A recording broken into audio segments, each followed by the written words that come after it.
Olá pessoal, nesse vídeo vou ilustrar a aplicação de um teste de hipóteses denominado de teste Q² para independência. Ele se aplica a variáveis categóricas, duas variáveis categóricas, onde se deseja analisar se existe uma significativa relação ou correlação entre duas variáveis. Talvez o nome do teste de hipóteses devesse ser teste Q² para relação, correlação ou associação, porque o nome teste Q² para independência pode gerar a ilusão ao aluno de que o teste permite que avaliemos que uma das variáveis depende da outra, quando na verdade o teste não tem como objetivo fazer esse tipo de análise. A relação causa e efeito não vai ser avaliada, não é avaliada por esse teste Q², ok? Bom, eu montei aqui dois problemas independentes e vamos ao enunciado. Primeiro problema, uma pesquisa foi realizada para se avaliar se existe relação, correlação, associação ou interação significativa entre o gosto pela leitura e o gosto por cinema dentre os alunos matriculados em escolas públicas. Uma amostra aleatória de 1000 alunos foi selecionada. Cada aluno respondeu se gostava ou não gostava de ler e se gostava ou não de cinema. Observem aqui que foi retirada apenas uma amostra e cada indivíduo da amostra foi levado a responder duas perguntas. Tá? Então é diferente de um teste de hipótese onde se retiram duas amostras para compararmos proporção. Cada aluno respondeu se gostava ou não gostava de ler e se gostava ou não de cinema. Dos alunos entrevistados, 420 disseram que não gostavam de ler. Dentre eles, 120 disseram que não gostavam de cinema.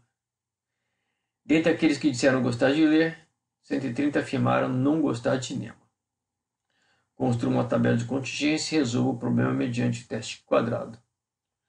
Considere o alfa de 5%.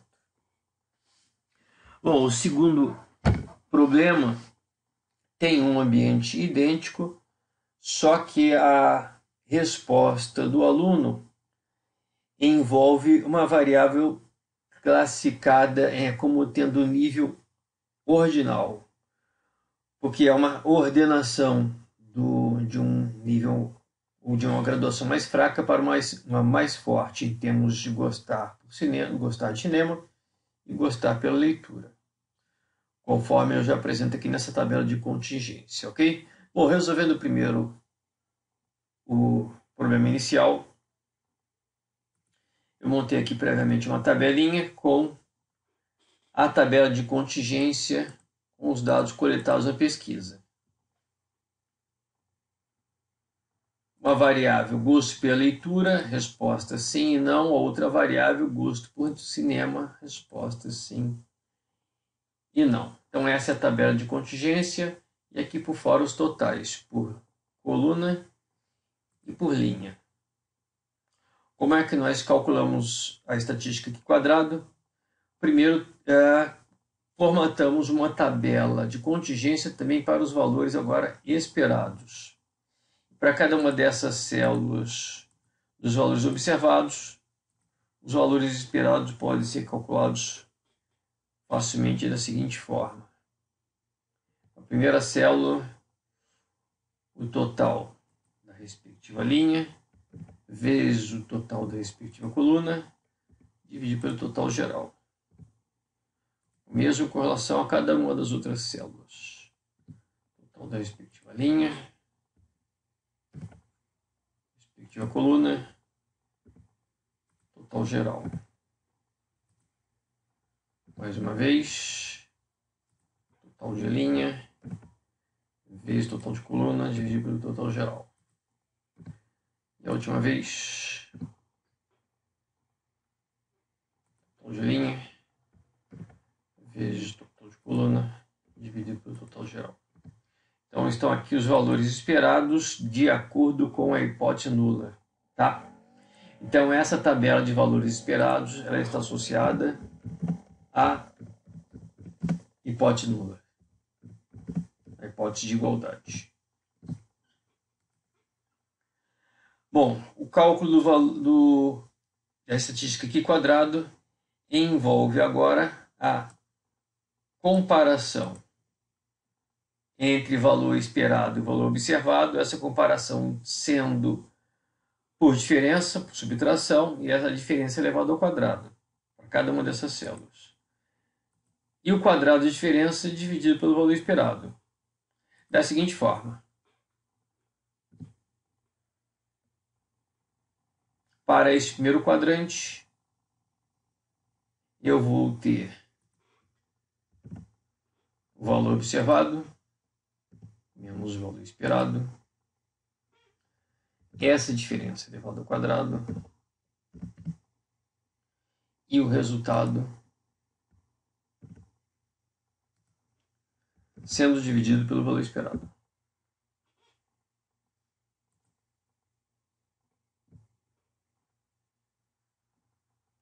O mesmo para a célula vizinha.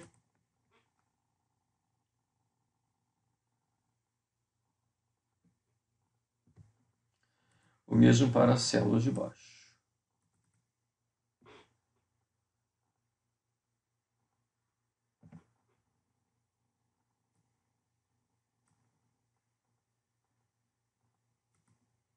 Ok? Então, temos 4 células na nossa tabela. Então, o valor do Q quadrado vai ser o somatório de 4 parcelas. Quadrado de diferença dividido pelo valor esperado. Diferença entre o valor esperado e o valor observado. Ok? Bom, o Q quadrado é o somatório dessas 4 parcelas. A estatística Q quadrado é o somatório dessas 4 parcelas.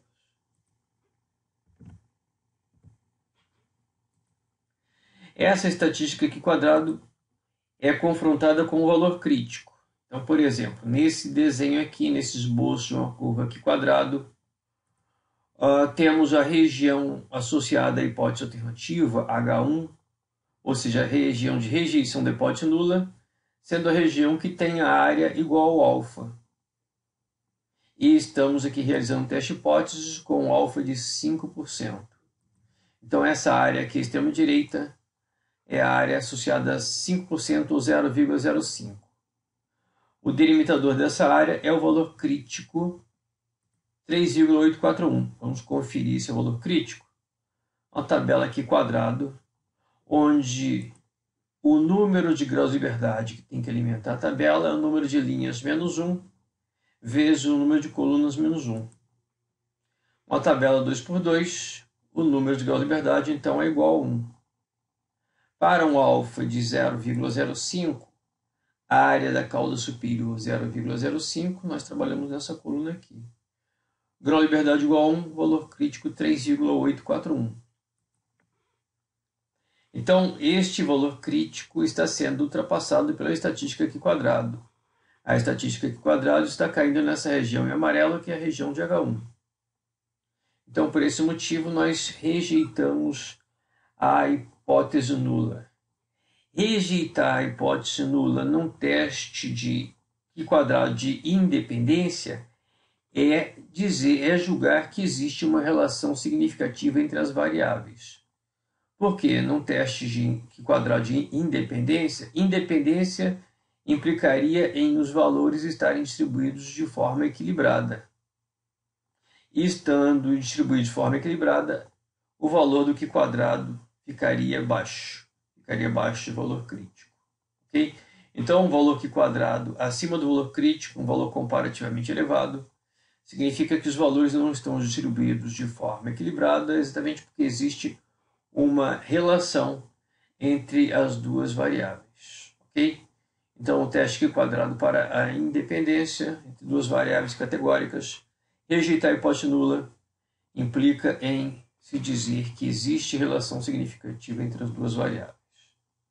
Como complemento, eu estou utilizando aqui a função do Excel, a função disticquar.cd, que calcula o valor P, olhando especificamente a cauda direita. É o nosso caso.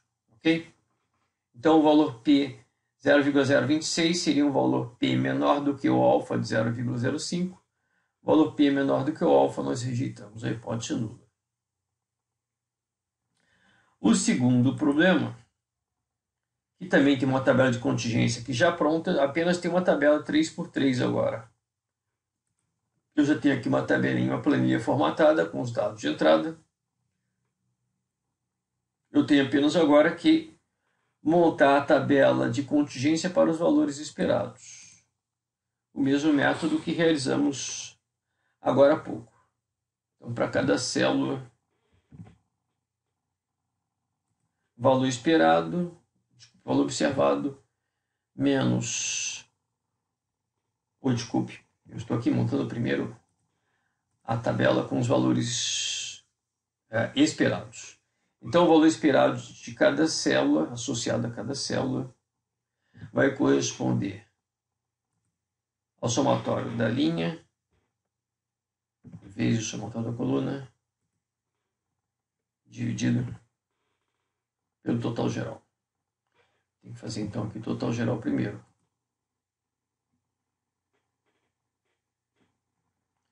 Eu vou dar uma interrompida para agilizar as contas. Bom, voltando ao nosso vídeo, eu já montei aqui a tabela de contingência com os valores esperados. Ok? Então, cada célula de valor esperado correspondendo ao somatório da respectiva linha, multiplicado pelo somatório da respectiva coluna, dividido pelo total geral. E agora nós vamos, então, calcular para cada uma das células a diferença entre o valor observado e o valor esperado. Essa diferença é elevada ao quadrado e o quadrado sendo dividido pelo valor esperado. Então, podemos arrastar essa fórmula.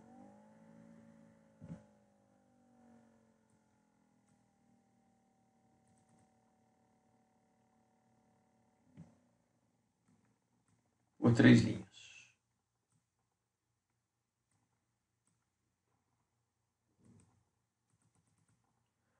Ok? Bom, a estatística aqui quadrado corresponde ao somatório dessas 9 parcelas.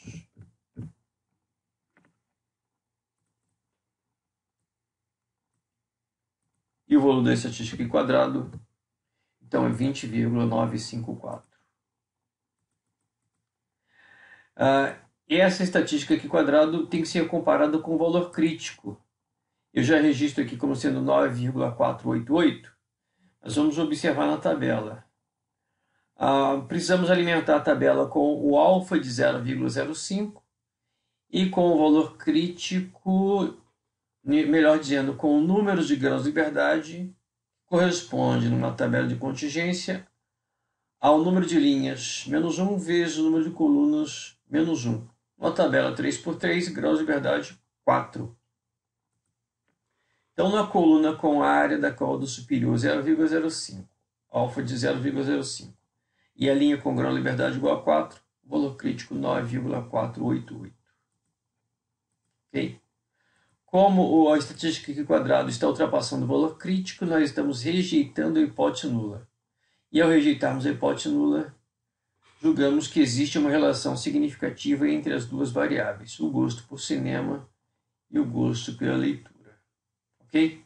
Idêntico ao problema anterior, aproveitei a função de esquivar para calcular o valor P, que está bem abaixo do alfa. Valor P menor do que o alfa, rejeitamos a hipótese nula. Ok? Enfatizando mais uma vez, não implica que uma das variáveis seja causa e outra seja consequência. Ok? Implica apenas que existe uma associação uma relação entre as duas variáveis. Apenas isso. Por enquanto é só. Um abraço.